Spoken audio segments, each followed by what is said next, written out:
Assalamualaikum warahmatullahi wabarakatuh. Perkenalkan, nama saya Yunita Puspa Irianti, nomor absen 30 dari kelas AK1D kelompok 6. Betul, Khairiah, absen 18, kelas AK1D, kelompok 6, delivery order. Di video ini, saya dan teman saya, Miftahul Khairiah, akan menjelaskan tentang sistem penjualan delivery order. Deskripsi sistem. Delivery order system adalah suatu layanan pesan antar untuk memenuhi kebutuhan konsumen dalam pemesanan barang. Dengan begitu, konsumen mudah mendapatkan barang sesuai pesanannya. Dokumen yang terkait dalam sistem penjualan delivery order ada faktur tagihan, data order pesanan, dan laporan order. Prosedur sistem. Prosedur pembeli.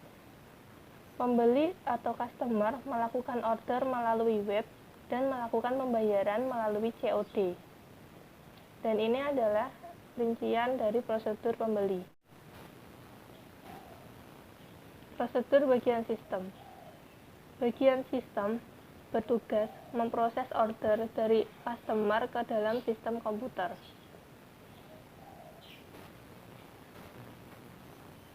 Lalu prosedur admin. Admin bertugas menerima daftar order dari bagian sistem dan membuat dokumen laporan order.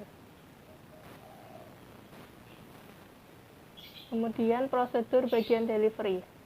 Bagian delivery bertugas mengantarkan pesanan pembeli sesuai orderan dan menerima pembayaran COD dari pembeli. Untuk materi selanjutnya akan disampaikan oleh Miftahul Khairiah. Baik, untuk selanjutnya akan saya jelaskan tentang flowchart sistem delivery order. Dalam flowchart ini terdapat 4 bagian, yaitu bagian pembeli, bagian sistem, bagian admin, dan juga bagian delivery.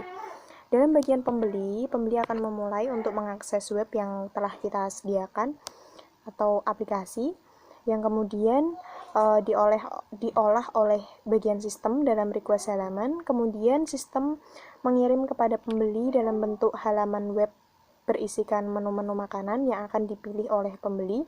Kemudian menghasilkan pilihan menu tersebut dipilih dan dikirim kepada sistem dalam bentuk tempat order atau pesanan. Kemudian bagian sistem mengirim kepada pembeli daftar pesanan sementara sehingga terjadi penyelesaian dan dikirim kepada sistem dalam data keseluruhan pesanan atau order.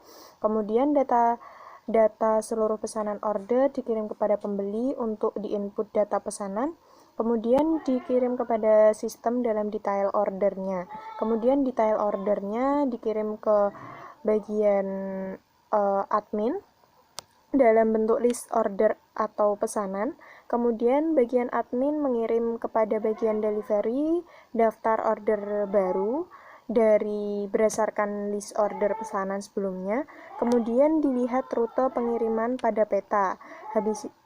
Setelah itu diantar pesanan ke bagian pembeli untuk diterima pesanan faktur tagihan, kemudian pembayaran melalui COD. Setelah dibayar oleh pembeli, dikirim kepada bagian delivery menerima pembayarannya, lalu dikirim kepada bagian admin untuk serah terima pembayaran order, lalu update data order, kemudian dikirim ke bagian sistem untuk detail ordernya, kemudian dikirim kembali data detail ordernya kepada admin untuk daftar order terbarunya lagi untuk bisa dilaporkan pelaporan ordernya hingga sistem tersebut selesai. Baik, untuk selanjutnya akan saya jelaskan tentang pengendalian berdasarkan objek, yaitu terdiri atas 2, yaitu pengendalian umum dan juga pengendalian aplikasi. Dalam pengendalian umum terdiri atas 1, pengendalian organisasi, yaitu prinsip umum. Bagian pemegang harta kekayaan organisasi mesti terpisah dengan bagian pencatatan. Personel pengembang mesti terpisah dengan personel yang menggunakan dan mengoreksi sistem. Yang kedua, pengendalian dokumentasi. Ada dokumentasi yang lengkap seperti dokumentasi formulir yang digunakan flowchart, struktur database, laporan, dan output sistem. Kemudian adanya rekonsiliasi aktiva dengan catatan perusahaan. yaitu yang selanjutnya pemastian pesanan yang dibuat sesuai dengan aplikasi ataukah tidak.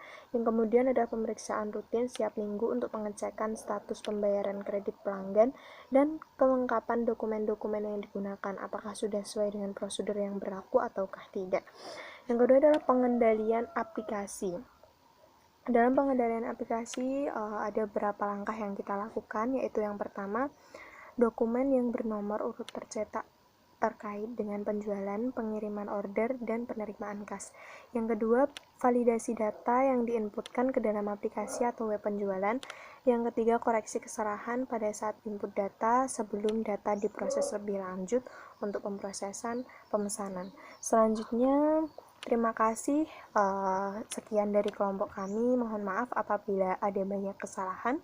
Kupat di bumbu santen, menawi lepat, nyuwun ngapunten. Burung irian, burung cendrawasih, cukup sekian dan terima kasih. Salam sahabat Sia.